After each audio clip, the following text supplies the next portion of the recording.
जय हिंद दोस्तों, मैं YouTube channel knowledge with life में आप सभी का तहे दिल से स्वागत है। और भारत की शिक्षा नीति में परिवर्तन हो चुका है। भारत सरकार कैबिनेट ने परिवर्तन की मंजूरी दे दी गई है और भारत सरकार ने एजुकेशन पॉलिसी को परिवर्तन के लिए 36 साल से वापस भारत की एजुकेशन पॉलिसी को चेंज कर दिया गया है।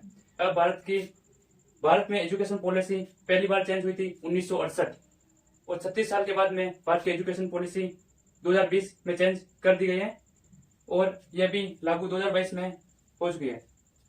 भारत की एजुकेशन पॉलिसी पहले था 10+2,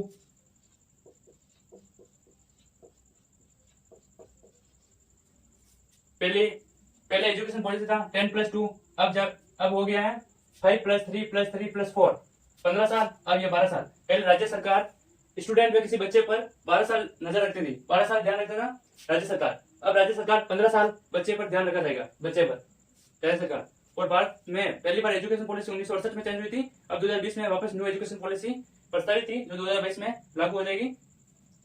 इसको अब 4 भाग में बांट दिया गया है एजुकेशन पॉलिसी को। 5 साल बच्चे के, 3 साल, फिर 3 साल, फिर 4 साल। अब ये हो गया है कि 10th के बाद में 11th में जाता था कोई भी बच्चा तो उसको कोई सब्जेक्ट लेना पड़ता था, जैसे कि आर्ट्स हो गया, कॉमर्स हो गया, साइंस हो गया, तो कोई बच्चा सब्जेक्ट लेता था। तो अब वो सब्जेक्ट नहीं लेना पड़ेगा क्योंकि एजुकेशन पॉलिसी इस तरह से बता दी गई है। तो मैं अभी आप इसकी एजुकेशन पॉलिसी पर मैं पूरी विस्तृत जानकारी दूंगा इस पर। अब न्यू एजुकेशन पॉलिसी को 4 भाग में बांट दिया गया है। भारत की न्यू एजुकेशन पॉलिसी का पहला भाग 5 साल का है, दूसरा भाग 3 साल का, तीसरा भाग 3 साल का और चौथा भाग 4 साल का है। 4 भागों में बांट दिए गए। पहला साल 5 साल का है, जो कोई भी बच्चा, जैसे कि अब 3 वर्ष से स्कूल में एडमिशन हो जाएगा किसी भी बच्चे का। पहला स्टेज है फाउंडेशन स्टेज, जो 5 साल का है। पहले स्टेज का, 5 साल के पहले स्टेज का नाम दिया गया है फाउंडेशन स्टेज, ये जो 5 साल का है। इस 5 साल को राज्य सरकार ने 2 भागों में बांट रखा है, 3 साल और 2 साल। किसी भी बच्चे को 3 साल से एडमिशन स्कूल में दिया जाएगा तो स्कूल में बच्चे पर 3 साल खेलने पर ध्यान दिया जाएगा, बच्चे को खेलने के बारे में बताया जाएगा। और उसके बाद में 2 साल बच्चे क्लास 1 और क्लास 2 साल में 2 क्लास तक उत्तीर्ण हो जाएगा, जो उसमें एग्जाम नहीं होंगे।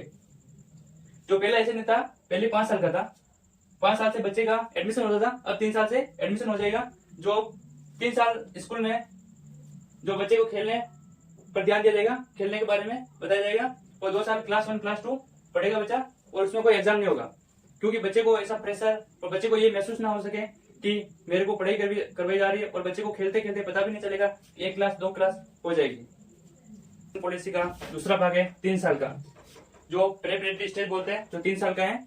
जो 5 साल का था उसमें बच्चा 3 साल तो खेलेगा और 2 साल क्लास 1 और क्लास 2 तक पढ़ेगा। और ये 3 साल का है, जो 3 साल का है, जो बच्चा क्लास 3, 4 और 5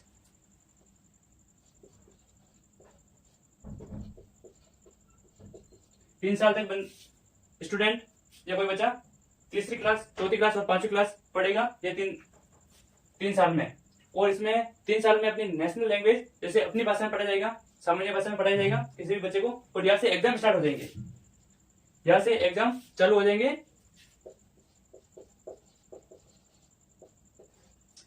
बच्चे को तीसरी क्लास, चौथी क्लास और 5वीं क्लास में एग्जाम देना होगा। और यहाँ पे अच्छी बात यह है कि स्टडी के साथ साथ में बच्चे को एक्टिविटी और स्टडी दोनों साथ में कराई जाएगी। जो बच्चे को ऐसा प्रेशर महसूस ना हो, जो कुछ एक्टिविटी भी चलेगी साथ में, एक्टिविटी के साथ में स्टडी, पढ़ाई भी की जाएगी और अपनी सामान्य भाषा में पढ़ाया जाएगा। दूसरा स्टेज है प्रेपरेटरी स्टेज, जो 3 साल का है। एजुकेशन पॉलिसी का तीसरा स्टेज है मिडिल स्टेज, जो वो भी 3 साल का है।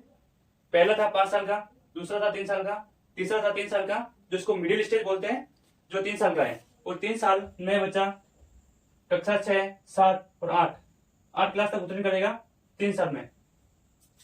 जो मिडिल स्टेज 6, 7, 8 क्लास है, जो इसमें कंप्यूटर नॉलेज भी दिया जाएगा बच्चों को, कि अभी तो कंप्यूटर नॉलेज दिया नहीं जा रहा है, कंप्यूटर नॉलेज भी दिया जाएगा, मैथ्स, साइंस, वोकेशन और इंडियन लैंग्वेज, भारतीय लैंग्वेज, जैसे कि भारतीय लैंग्वेज है, केरला है, राजस्थान है, पंजाबी है। तो कोई बच्चा ये किसी लैंग्वेज को भी चूज कर सकता है, वो सीख सकता है।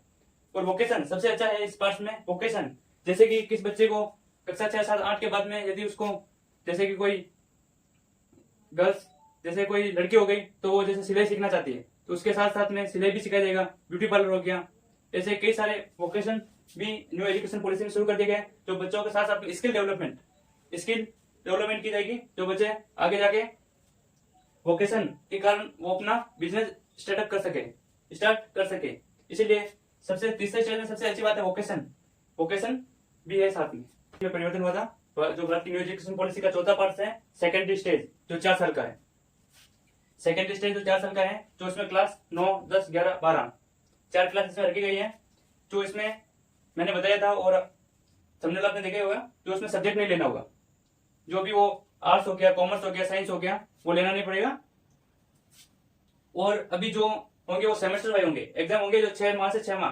जो अभी पहले एजुकेशन पॉलिसी थी उसमें साल में एक बार एग्जाम होता था, तो उसमें बच्चा क्या करता था, लास्ट जो साल का एंड होता था उसमें ही वो पढ़ाई करता था, क्योंकि उसको पता था कि एग्जाम लास्ट साल में देना है, साल के लास्ट में देना है, तो तभी 1-2 महीने पढ़ाई करता था, बाकी पढ़ाई नहीं करता था। तो अभी क्या है कि सेमेस्टर हो गया, 6 माह से 6 माह जो बच्चा रिटर्न लगा रहेगा, पढ़ाई करेगा, 6 माह से 6 माह सेमेस्टर वाइज होगा। और फॉरेन लैंग्वेज सबसे अच्छी बात है कि भारत की न्यू एजुकेशन पॉलिसी में क्लास 9, 10, 11, 12 में कोई भी स्टूडेंट फॉरेन लैंग्वेज चूज कर सकता है और सीख सकता है। फॉरेन लैंग्वेज की भारत सरकार ने अनुमति दे दी, जैसे जापानी हो गई, जर्मनी हो गई, ऐसी बहुत सारी भाषा हो गई जो सीख सकता है। और सबसे अच्छी बात है कि भारत की न्यू एजुकेशन पॉलिसी में फॉरेन लैंग्वेज इसलिए अपडेट और इसलिए डाली गई है क्योंकि भारत का स्टूडेंट या कोई भारतीय विदेश में जाके अपना बिजनेस डेवलपमेंट कर सके और अपना व्यवसाय को बढ़ाया जा सके विदेशों में।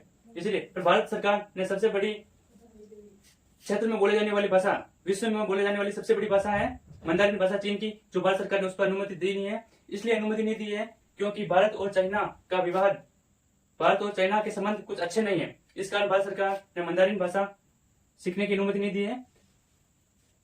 फॉरेन लैंग्वेज हो गया और चाइना, मंदारिन भाषा सीखने की अनुमति नहीं है। और मुझे सरकार लगता है कि आने वाले समय में भारत सरकार इस मंदारिन भाषा सीखने के लिए कुछ एक्शन लेगी और शायद अनुमति दे दे, क्योंकि भारत का कोई भी बच्चा या कोई भी भारतीय मंदारिन भाषा सीखेगा तो चाइना में पॉपुलेशन कम नहीं है और वहां पे जाके अपना बिजनेस डेवलपमेंट कर सकता है। शायद आपको पता ही होगा कि भारत सरकार मंदारिन भाषा को इसीलिए मतलब अनुमति नहीं दी है कि भारत और चाइना के बीच में कुछ संबंध अच्छे नहीं है। और अभी जैसे कि कॉलेज में एडमिशन होता है तो जैसे कि लेना पड़ता है कि आर्ट्स हो गया तो आर्ट्स वाला लेगा बीए और साइंस वाला लेगा बीएससी, बीकॉम लेगा कॉमर्स वाला। तो इस तरह भारत सरकार की एजुकेशन पॉलिसी से अभी वो हटा दिए गए, बीए बीकॉम सारे हटा दिए गए। इस पर मैं आगे नेक्स्ट वीडियो लेके आऊंगा। कॉलेज में कैसे क्या डिग्री मिलेगी वो मैं आपको नेक्स्ट वीडियो में जरूर बताऊंगा।